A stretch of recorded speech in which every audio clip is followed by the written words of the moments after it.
पश्चिम बंगाल में तृणमूल कांग्रेस को गुंडागर्दी को खुला लाइसेंस। बीरभूम के टीएमसी एमएलए ने रैली में खुलेआम दी कांग्रेस नेता का सिर कलम करने की धमकी।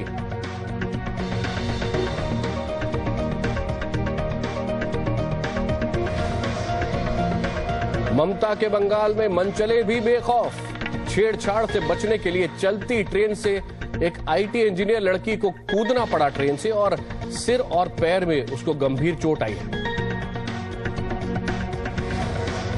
बिहार में दरिंदगी की इंतहा। 10 साल की मासूम से गैंगरेप के बाद आंखें निकाली, फिर हत्या की। झाड़ियों में पड़ी मिली नाबालिग की लाश। ट्विटर पर कांग्रेस नेता शकील अहमद का बम। इंडियन मुजाहिदीन को बताया गुजरात दंगों की पैदाइश। हवाला दिया एनआईए रिपोर्ट का। बीजेपी भड़की।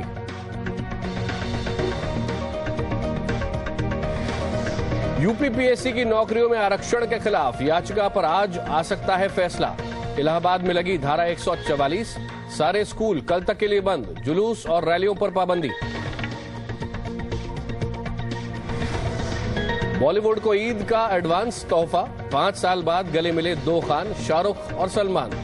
बाबा सिद्दीकी की इफ्तार पार्टी में हुआ ये मिलन।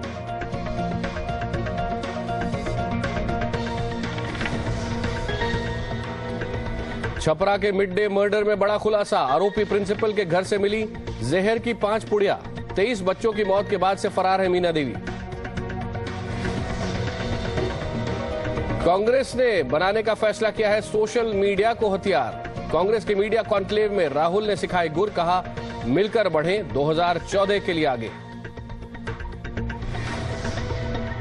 क्रिकेट के पहले फिक्सिंग कांड में दिल्ली पुलिस 13 साल बाद आज पेश कर सकती है चार्जशीट। 150 पेज में पूरी कहानी।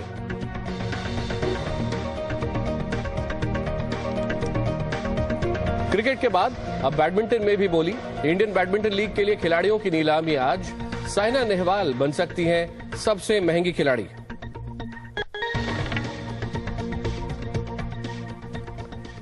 नमस्कार, आप देख रहे हैं जी न्यूज में हूं आकाश सोनी। 2014 के चुनाव का मंत्र देते हुए कांग्रेस महासचिव राहुल गांधी ने कांग्रेसी कार्यकर्ताओं से कहा कि वो विपक्ष के हमले के खिलाफ एकजुट होकर लड़े। राहुल गांधी ने कहा कि सभी कांग्रेसी कार्यकर्ताओं को एक साथ आगे बढ़ने की जरूरत है और बिल्कुल भी डरने की जरूरत नहीं है। तो जिस तरह से कुछ समय में बीजेपी ने और खासतौर पे नरेंद्र मोदी ने सोशल मीडिया पर अपना एक चक्रव्यूह बनाया है, उसमें कांग्रेस अक्सर फंसी हुई दिखती है और उसी का मुकाबला करने के लिए 2014 के चुनाव का मंत्र देते हुए कांग्रेस महासचिव राहुल गांधी ने कांग्रेस कार्यकर्ताओं से साइबर वॉर के बारे में भी और साथ ही साथ बीजेपी का चुनाव के पहले और उसके लिए मुकाबला करने के लिए संबोधित करते हुए कहा कि वो विपक्ष के हमलों के खिलाफ एकजुट होकर लड़े। हमारे संवाददाता दिनेश शर्मा इस वक्त हमारे साथ हैं। दिनेश, ये बताइए क्या है राहुल गांधी का जीत का मंत्र? देखिए आकाश, कांग्रेस उपाध्यक्ष राहुल गांधी ने साफ तौर पर यहाँ जो 2 दिन की जो कार्यशाला है कांग्रेस प्रवक्ताओं की, राज्यों के कांग्रेस प्रवक्ताओं की, उसमें साफ तौर पर ये कहा है कि उनको विपक्ष का सामना है वो एकजुट करना होगा, एकजुट होकर करना होगा। और दूसरा साथ ही ये कहा जाए कि सबको जो है इस पूरे जो 2014 का जो चुनाव है उसको लेकर एक तरह से कोई डर नहीं होना चाहिए। कोई एक तरह से कहा जाए कि प्रवक्ताओं को, जो नेताओं को एक तरह साफ तौर पर जो पार्टी की जो लाइन है उसका पता होना चाहिए और विपक्ष का जो एक तरह से कहा जाए कि मुकाबला करने के लिए पार्टी और कार्यकर्ताओं को एकजुट होना चाहिए, कोई डर नहीं होना चाहिए। तो ये साफ तौर पर कांग्रेस उपाध्यक्ष राहुल गांधी का कहना था। जो 2 दिन का सम्मेलन, 2 दिन की जो कार्यशाला, वर्कशॉप कांग्रेस प्रवक्ताओं की यहाँ पर शुरू हुई और इसमें मैं आपको ये भी बता दूं कि वित्त मंत्री पी चिदम्बरम भी अर्थव्यवस्था, देश की अर्थव्यवस्था एनडीए के वक्त में और यूपीए के वक्त में और भविष्य में क्या होने वाली है उस पर अपनी बात रखने वाले हैं।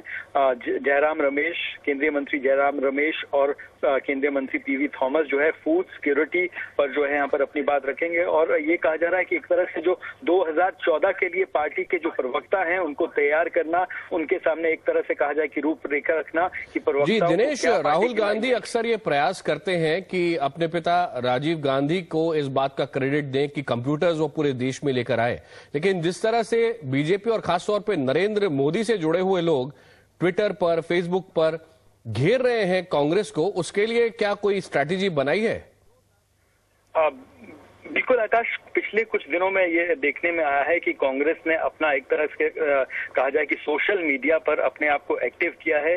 कांग्रेस के जो नए मीडिया प्रभारी है अजय माकन की तरफ से हो चाहे और दूसरे नेताओं की तरफ से हो, रोज उनको अपडेट किया जा रहा है। और इस वर्कशॉप में, कार्यशाला में भी ये कहा जा रहा है कि कांग्रेस एक इंटरनल वेबसाइट बनाने वाली है जिसमें कि राज्यों के प्रवक्ताओं को किस तरह की पार्टी लाइन जो है वो पार्टी लाइन रखनी है उस सब पर अपडेट दिया जाएगा। और दूसरा, क्या राज्यों के एक तरह से कहा जाए कि नेताओं की तरफ से बयान दिए जाए, क्या पार्टी की लाइन होनी चाहिए, इस सब पर एक इंटरनल आंतरिक वेबसाइट होगी जिसमें कि अपडेट दिया जाता रहेगा पार्टी लाइन पर प्रवक्ताओं को पूरे देश भर में। आकाश, दिनेश हमारे साथ ही रहिए। अभी आइए सुनते हैं सीपीआई क्या कह रही है कांग्रेस के मीडिया कॉन्क्लेव के बारे में। टेलीविजन समुदाय के जिला स्तर से लेकर के ब्लॉक स्तर और सभी शहरों के प्रतिनिधियों की, रिपोर्टर्स का एक 5 सितारा होटल जयपुर में महासम्मेलन हुआ और उसको मुख्यमंत्री ने 4 घंटे तक संबोधित किया। तो ये दुरुपयोग करने की कोशिश है और इन सब चीजों को चुनाव आयोग को बड़ी गंभीरता से इसका अध्ययन करना चाहिए। ये नए तरीके आ रहे हैं। पेड न्यूज बंद किया गया। पेड न्यूज का सवाल सबसे पहले मैंने ही उठाया था 2009 के चुनाव में, और पेड न्यूज के बाद अब ये नए नए तौर तरीके ढूंढे जा रहे हैं। कांग्रेस के मीडिया कॉन्क्लेव पर यह थी सीपीआई की राय। इस पर अपडेट्स आपको आगे भी देते रहेंगे। दिनेश, बहुत बहुत धन्यवाद अभी तक की जानकारी के लिए। और अब बात करते हैं बिहार बीजेपी की, जहां बगावत और तेज हो गई है। बागी विधायक अमरनाथ गामी के तेवर कम होने का नाम नहीं ले रहे और वहीं अब दूसरे विधायक भी अमरनाथ गामी के साथ आने लगे हैं। ये बीजेपी के लिए गंभीर संकट बन सकता है। बीजेपी के एक और विधायक विजय मिश्रा ने यह कहा है कि पार्टी में आधे से ज्यादा विधायक अपने नेता से दुखी है। बीजेपी के 7 विधायकों ने पार्टी छोड़ने की धमकी दे डाली है। इससे पहले बीजेपी ने अमरनाथ गामी को पार्टी से सस्पेंड कर दिया। दरभंगा जिले से बीजेपी विधायक अमरनाथ गामी ने पूर्व डिप्टी सीएम सुशील मोदी पर यह आरोप लगाया था कि उनकी वजह से ही जेडीयू से गठबंधन टूटा है। अमरनाथ गामी ने सुशील मोदी को लेकर यहां तक आरोप लगाए कि सिर्फ मीडिया के सामने प्रेस कॉन्फ्रेंस करने से कोई नेता नहीं बन जाता और सुशील मोदी में इतनी हिम्मत है तो वो उनके खिलाफ चुनाव में उतरकर दिखाएं। हम अपने नीचे के कार्यकर्ताओं से अभी आह्वान करते हैं, समय है, चेत जाइए। ऐसे नेता को अगर उखाड़ फेंकने का काम नहीं करेंगे तो न पार्टी बचेगा न आपका अस्तित्व बचेगा। इसलिए समय आ गया है, निर्णायक घड़ी है। घर में बैठे गद्दार से लड़ना है, उस गद्दार को हटाना है, तब जाके आप सबल बनोगे, अन्यथा सबलता आपका नहीं रहेगा, कोई निष्ठा नहीं रहेगा। हम आज तय कर चुके हैं कि हम वर्तमान नेतृत्व के साथ काम नहीं करेंगे। बिहार बीजेपी में दरार बढ़ती जा रही है, लेकिन आइए बात करते हैं कांग्रेस बनाम बीजेपी की। गुजरात के दंगों को लेकर दोनों दल एक बार फिर आमने सामने हैं। कांग्रेस के नेता शकील अहमद के उस बयान से विवाद पैदा हुआ है जिसमें उन्होंने इंडियन मुजाहिदीन को गुजरात के दंगों की पैदाइश करार दिया। शकील का कहना है कि जानकारी उनको एनआईए की रिपोर्ट से मिली है। शकील के बयान पर बीजेपी के तेवर तल्ख हैं। बीजेपी नेता रविशंकर प्रसाद ने इसको वोट बैंक की राजनीति करार दिया है। एनआईए जिसका गठन हुआ कि आतंकवादी गतिविधियों पर रोक लगाने के लिए और उनके बारे में छानबीन करने के लिए, उसने इंडियन मुजाहिदीन पर चार्जशीट फाइल किया है। उनके लोगों पर ये किया है और सही है, अगर वो गलत काम में इन्वॉल्व है तो चार्जशीट होना चाहिए। लेकिन एनआईए ने अपनी चार्जशीट में लिखा है कि इंडियन मुजाहिदीन का गठन गुजरात दंगों के रिएक्शन में हुआ। तो ये हम सबों के लिए एक आई ओपनर है। और जो भी लोग इस देश में सांप्रदायिक राजनीति करते हैं, चाहे वो भाजपा के लोग हों, चाहे वो आरएसएस के लोग हों, चाहे वो शिवसेना के लोग हों, उनको इस तरह के सांप्रदायिक राजनीति से बचना चाहिए। इंडियन मुजाहिदीन को अमेरिका ने बैन किया, इंडियन मुजाहिदीन को इंग्लैंड ने भी बैन किया है, क्योंकि ये माना है कि ये लोग भारत में आतंकवादी गतिविधियां चलाते हैं, जिससे देश में अमन चैन पर बहुत गंभीर संकट पैदा हो रहा है। इतना कुछ तथ्य के बावजूद जब यूपीए की सरकार ने 2010 में इंडियन मुजाहिदीन को स्वयं बैन किया है, तो ये जो कांग्रेस के प्रवक्ता कह रहे हैं कि गुजरात के दंगों के बाद हुआ है, ये बहुत ही दुर्भाग्यपूर्ण है, गलत है, तथ्यों से परे है, और कृपया करके वे देश की सुरक्षा के साथ वोट बैंक के लिए इस प्रकार के खिलवाड़ नहीं करें। बीजेपी तो कांग्रेस से नाराज है ही, सीपीआई ने भी शकील अहमद के इस बयान के लिए उनकी खिंचाई की है और साथ ही साथ कांग्रेस महासचिव दिग्विजय सिंह को भी लपेटे में ले लिया है। यहां तक शकील साहब हैं, ये लोग तो क्या क्या बोलते हैं मैं नहीं समझता।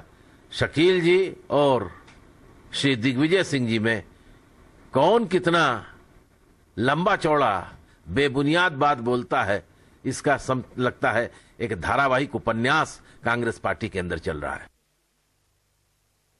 तल्ख होती जा रही है चुनाव के पहले पार्टियों के बीच बयानबाजी। वक्त है अभी एक ब्रेक का, लेकिन जब लौटेंगे तो देखेंगे कैसे यूपी लोक सेवा आयोग के आरक्षण वाले केस पर आज सुनवाई है और उसके लिए इलाहाबाद में किस तरह से तैयारियां की गई।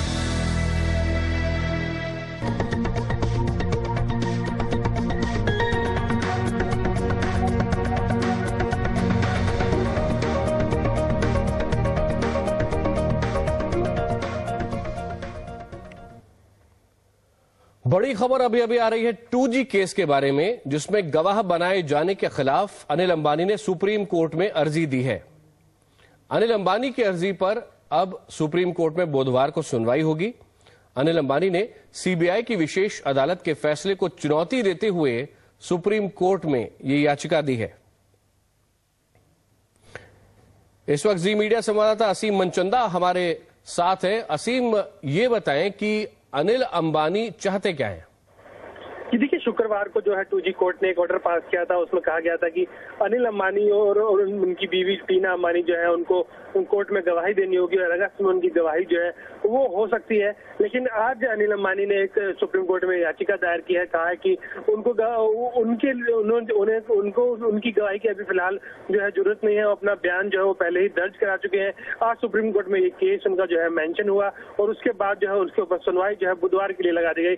अब बुधवार को उसके ऊपर सुनवाई होगी। हालांकि अनिल अंबानी की यही दलील है कि अभी फिलहाल उनको इस मुकदमे में अपील होने की जरूरत नहीं है। मुकदमा जो है अपने आखिरी स्टेज पे है और इस टाइम अपीयर करना उनका ये ज्यादा और डिले कर सकता है।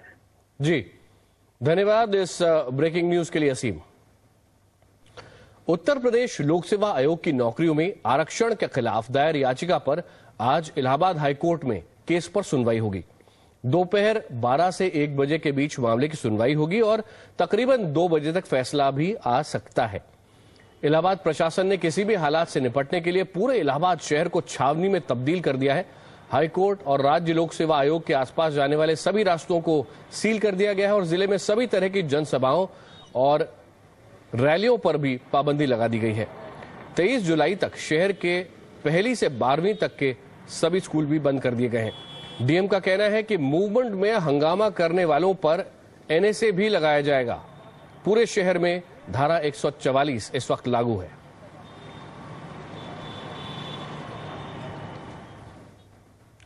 गुड़गांव के chief judicial magistrate Ravneet Garg की पत्नी गीतांजलि की मौत की गुत्थी अब भी सुलझ नहीं पा रही है। आज उस पिस्टल की बैलिस्टिक रिपोर्ट आएगी जो गीतांजलि के शव के पास मिली थी। गीतांजलि के पति रवनीत गर्ग से पुलिस ने कल लगातार दूसरे दिन लंबी पूछताछ की।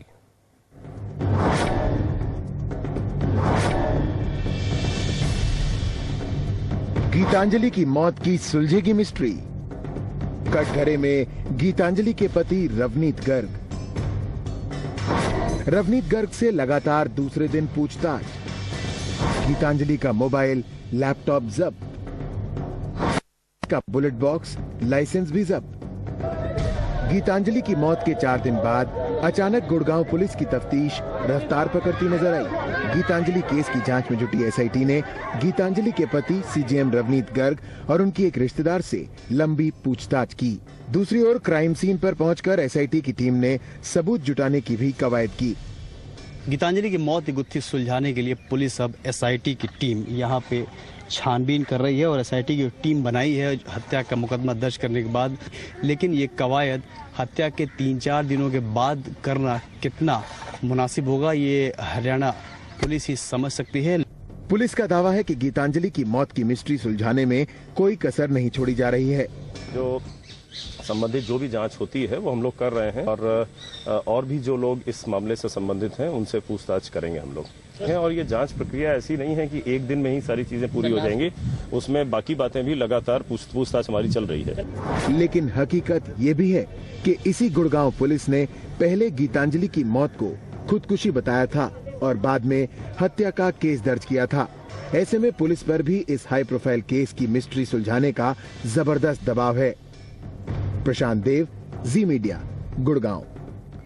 गीतांजलि के घर वाले ये मानने को तैयार नहीं है कि वो आत्महत्या कर सकती है।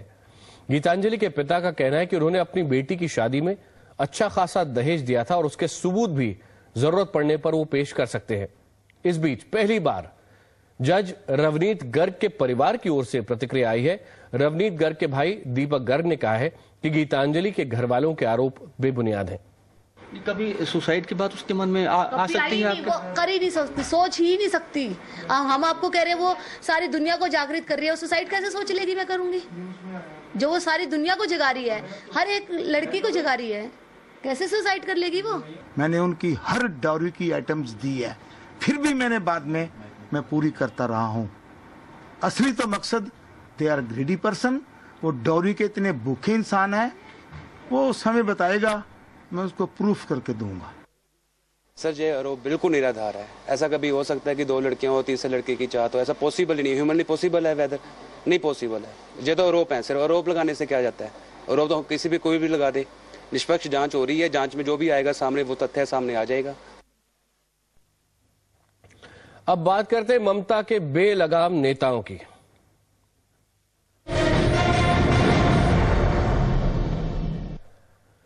लगता है कि ममता बनर्जी के पश्चिम बंगाल में तृणमूल कांग्रेस के विधायकों पर सत्ता का नशा सिर चढ़कर बोल रहा है।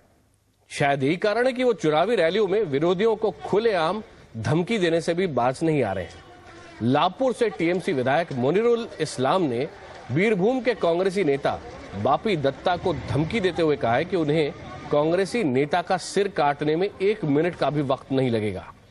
इस्लाम ने दावा किया है कि महिलाओं के खिलाफ अत्याचार के मामले में उन्होंने 3 लोगों को अपने पांवों के नीचे कुचल दिया था। हालांकि अब कांग्रेसी नेता बापी दत्ता ने विधायक मुनीरुल इस्लाम के खिलाफ केस दर्ज करा दिया है।